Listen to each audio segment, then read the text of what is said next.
Hi guys, welcome back to Laddu Kutti vlogs. So இந்த vlogல நம்ம என்ன பார்க்க போகிறோம்னு பார்த்தீங்கன்னா, நம்ம இன்றைக்கி என்ன சமையல் செய்ய போகிறோம்னு சொல்லி பார்க்க போகிறோம். இந்த குட்டீஸ் வந்து கொஞ்சம் சண்டை போடுறாங்க, எந்த விஷயத்துக்காக சண்டை போடுறாங்க அப்படின்னு சொல்லி பார்க்கலாம். அதுக்கப்புறம் வந்து பார்த்திங்கன்னா, நம்ம வீட்டில் வந்து ஒரு தேங்காய் இருந்தது. அந்த தேங்காயில் ஒரு அதிசயம் ஒன்று நடந்திருக்கு. அது என்ன அதிசயம் சொல்லி பார்க்கலாம். வாங்க நம்ம வீடியோக்குள்ளே போகலாம். லட்டு வந்து பார்த்தீங்கன்னா அவங்க அப்பா கூட வந்து அடிச்சு விளையாடிட்டு இருக்கான். அவரும் அழுகிற மாதிரி ஆக்ஷன் பண்ணி அந்த மாதிரி வந்து விளையாடிட்டு இருக்காரு. ஸோ நம்ம பாத்திரம் எல்லாம் நம்ம வாஷ் பண்ணிவிட்டு நம்ம வந்து ராகி புட்டு செய்ய போகிறோம். எப்படி செய்யுதுன்னு பார்க்கலாம் வாங்க. இட்லி பாத்திரத்தில் நம்ம தேவையான அளவு தண்ணி ஆட் பண்ணிக்கலாம். தண்ணி கொதிக்கிற கேப்பில் வந்து பார்த்திங்கன்னா இந்த சேமியா வந்து நம்ம 3 மினிட்ஸ்க்கு நம்ம நல்லா தண்ணியில் ஊற வச்சு எடுத்துக்கலாம். தண்ணி நல்லா கொதிச்சதுமே நம்ம வந்து ஒரு துணியில் அந்த சேமியா வந்து போட்டு ஆவி கட்டி வச்சிடலாம். இப்போ வந்து ஒரு அதிசயம் நடந்தது சொன்னோம் இல்லையா, அது என்ன அதிசயம் பார்த்தீங்கன்னா, நம்ம ஃப்ரிட்ஜில் வந்து ஒரு தேங்காய் இருந்தது. அந்த தேங்காய் வந்து உடைக்கலாம் அப்படின்னு பார்த்தீங்கன்னா உடச்சி எடுத்தோம். பட் அது ஷேப் வந்து பார்த்தீங்கன்னா டைனோசர் மூட்டை போல் இருந்தது. அதோடைய ஷேப் வந்து உடைச்சா உள்ள தண்ணி வரும்னு பார்த்தீங்கன்னா ஃபுல்லாக ஐஸ் கட்டியாக இருந்தது. உங்களுக்கு வீடியோவில் எப்படி தெரியுதுன்னு தெரியல, பட் நேரில் வந்து பார்த்தீங்கன்னா அது சூப்பராக இருந்தது. ஃபுல்லாக அது ஐஸ் கட்டி தான், உள்ள எல்லாமே நல்லா இருந்துச்சு, சூப்பராக இருந்துச்சு.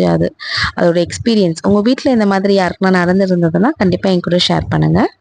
இதுதான் ஃபர்ஸ்ட் டைம் இந்த மாதிரி தண்ணிக்கு பதில் ஐஸ் கட்டி பார்க்குறது. இதுதான் நான் ஃபர்ஸ்ட் டைமு. ஸோ இப்போ வந்து பார்த்தீங்கன்னா தேங்காவும் நம்ம ஏலக்காவும் போட்டு அரைச்சி எடுத்துக்கலாம். சேமியாவும் நம்மளுக்கு நல்லா வெந்துருச்சு. நம்ம சூடோடு கிளற வேண்டாம், கொஞ்சம் ஆறட்டும். இப்போ இதுக்குள்ள வந்து பார்த்தீங்கன்னா நமக்கு தேவையான அளவு சுகர், உங்கள் ஸ்வீட்டுக்கு ஏற்ற மாதிரி நீங்கள் சுகர் ஆட் பண்ணிக்கலாம். கூடவே நம்ம அரைச்சி வச்சுருக்க தேங்காவும் ஏலக்காயும் போட்டு நம்ம நல்லா மிக்ஸ் பண்ணிக்கலாம். ஸோ மிக்ஸ் பண்ணிங்கன்னா உங்களுக்கு பார்த்தீங்கன்னா நல்லா உங்களுக்கு உதிரி உதிரியாக வந்திருக்கு. இப்போ நம்ம இதில் வந்து பார்த்தீங்கன்னா தாளிக்க போகிறோம். என்ன ஆட் பண்ண போகிறோம்னு பார்த்தீங்கன்னா நெய் ஆட் பண்ண போகிறோம். நெய் ஆட் பண்ணிவிட்டு நான் வந்து நீங்கள் வந்து கேஷ்யூ இல்லை பாதாம் கூட போடலாம். நான் வந்து தேங்காய் தான் போடுவேன். தேங்காய் வந்து நல்லா இந்த நெய்யில் போட்டு வறுத்து எடுத்தால் சூப்பராக இருக்கும். இந்த மாதிரி போட்டு நான் வந்து மிக்ஸ் பண்ணி கொடுத்துருவேன். ஸோ இந்த மாதிரி பண்ணி பாருங்கள், டேஸ்ட்டு சூப்பராக இருக்கும்.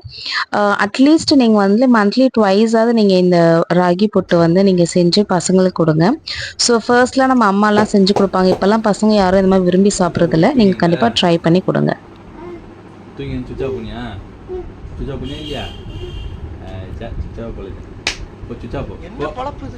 நம்ம வாழ்க்கை எதை நோக்கி பயணமா போய்கிட்டு இருக்குன்னே தெரியலையே.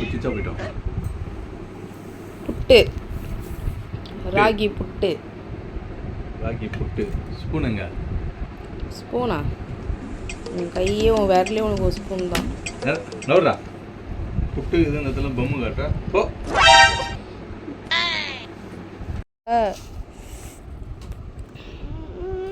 இப்போ நான்லாம் பேர் கையில் தான் சாப்பிட்றேன். உன்னை போல் நான் ஸ்பூன்லேயே சாப்பிட்றேன்.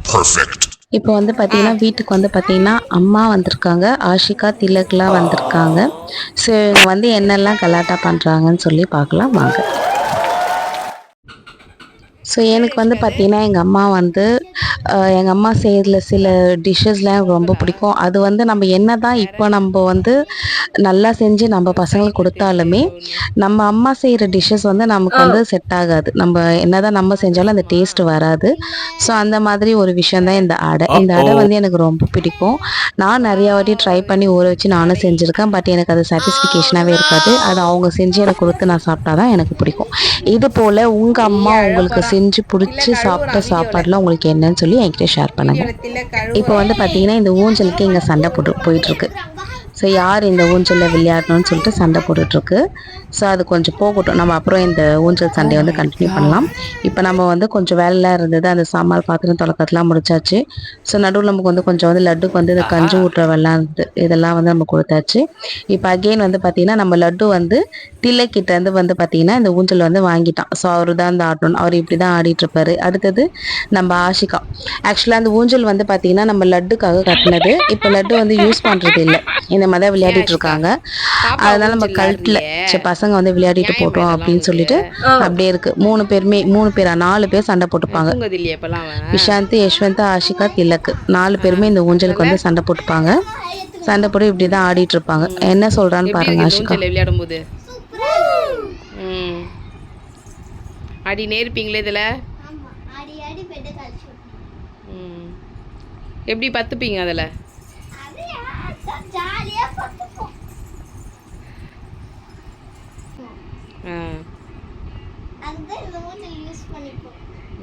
சூப்பர். ஏதோ அவங்க வந்து விளையாடிட்டு இருப்பாங்க. நம்ம ஆல்ரெடி காலைல வந்து ராகி புட்டு சாப்பிட்டாச்சு. இருந்தாலுமே இந்த டெம்ப் அடை டெம்ப் வந்து நம்மளுக்கு போகாது. ஸோ நம்ம இப்போ வந்து அடை சாப்பிட்லான்னு சொல்லிட்டு அடை, இந்த ஊறுகாய் வந்து எங்கள் மாமியார் வந்து வீட்டில் போட்டு கொடுத்தாங்க. ஸோ அந்த ஊறுகாவும் வந்து நான் வச்சு நான் சாப்பிடுவேன். இந்த அடை வந்து பார்த்திங்கன்னா நம்ம சும்மா நார்மலாக நான் சாப்பிட்டாவே சூப்பராக இருக்கும். நான் வந்து ஊறுகாய் வச்சு சாப்பிட்டு டேஸ்ட் பண்ண போகிறேன். இது வந்து பார்த்திங்கன்னா அந்த இடுப்பில் கட்டுவாங்க இல்லையா, அந்த கயிறு வந்து விஷாந்த் வந்து அறுத்துட்டான் அப்படின்றதுக்காக இப்போ எங்கள் அம்மா வந்து அகெயின் அவனுக்கு வந்து கட்ட போகிறாங்க. அது லட்டு என்ன நினச்சிட்டு இருக்காருன்னா அவருக்கு தான் கட்ட போகிறாங்க அப்படின்ட்டு அவர் வந்து இப்போ வந்து ரெடியாக வந்து நின்றுட்டுருக்கான். எனக்கு கட்டுங்க அப்படின்னு சொல்லிட்டு அவர் ரெடியாக வந்து நின்றுட்டுருக்கான். இப்போ அவனுக்கு கட்டலைனால இப்போ அவன் எப்படி ரியாக்ட் பண்ணுறான்னு சொல்லி நீங்கள் பாருங்கள்.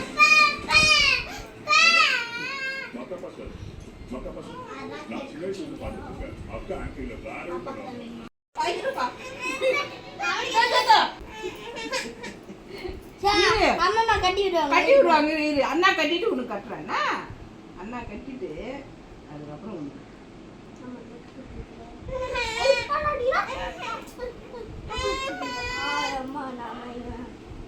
விஷாந்தை போட்டு இப்படி தான் அவன் அடிச்சிட்டு இருந்தான். அவனுக்கு இல்லைன்னு தெரிஞ்சதுமே இப்படி தான் அவன் அடம் பிடிச்சிட்டு இப்படி தான் அழுதுட்டு இருந்தான். ஓகே, நம்ம நெக்ஸ்ட்டு வந்து என்ன பார்க்க போகிறோம் அப்படின்னு பார்த்தீங்கன்னா லன்ச் தான் பார்க்க போகிறோம். ஸோ என்ன லன்ச் அப்படின்னு சொல்லிட்டு பார்க்கலாம் வாங்க. இன்றைக்கி நம்ம வீட்டில் லன்ச் வந்து பார்த்திங்கன்னா கீரை வந்து எப்படி ஈஸியாக சிம்பிளாக டேஸ்ட்டாக வந்து செய்யுதுன்னு சொல்லி பார்க்கலாம் வாங்க.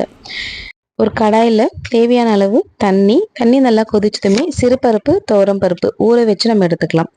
இது கூட வந்து பார்த்திங்கன்னா ஒரு 2 வெங்காயம், ஒரு 4 பச்சை மிளகாய், ஒரு 4-5 பூண்டு, தக்காளி, சீரகம், பெப்பர், கொஞ்சமாக தேவையான அளவு மஞ்சள் தூள்.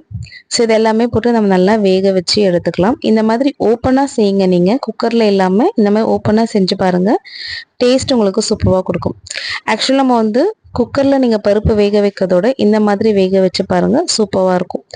நான் வந்து பாலக்கீரை எடுத்திருக்கேன். ஸோ உங்களுக்கு பார்க்க நிறையா இருக்கும், வதங்கினதுக்கப்புறம் கம்மியாயிடும். இந்த மாதிரி பாலக்கீரை எடுத்துகிட்டு நம்ம நல்லா வதக்கிக்கலாம். தேவையான அளவு உப்பு போட்டு நம்ம நல்லா வதக்கி எடுத்துக்கலாம். நிறைய பேர் வந்து பார்த்திங்கன்னா கீரை வந்து நம்ம மிக்ஸி ஜாரில் போட்டு அரைச்சி எடுப்பாங்க. அந்த மாதிரி பண்ணாதீங்க. இந்த மாதிரி மேஷர் யூஸ் பண்ணி நீங்கள் வந்து மசிச்சு எடுங்க, சூப்பராக இருக்கும். இப்போ நம்ம தாளிச்சிடலாம். இப்போ நம்ம ஒரு 2 ஸ்பூன் எண்ணெய் ஆட் பண்ணிக்கலாம். எண்ணெய்க்கு பதில் நீங்கள் நெய் கூட ஆட் பண்ணிக்கலாம். எண்ணெய் நல்லா காஞ்சதுமே கடுகு, சீரகம், வடகம், பெருங்காயம், காய்ந்த மிளகாய் இது எல்லாமே போட்டு நம்ம தாளித்து இதில் ஆட் பண்ணிக்கிட்டா சுவையான கீரை ரெடி.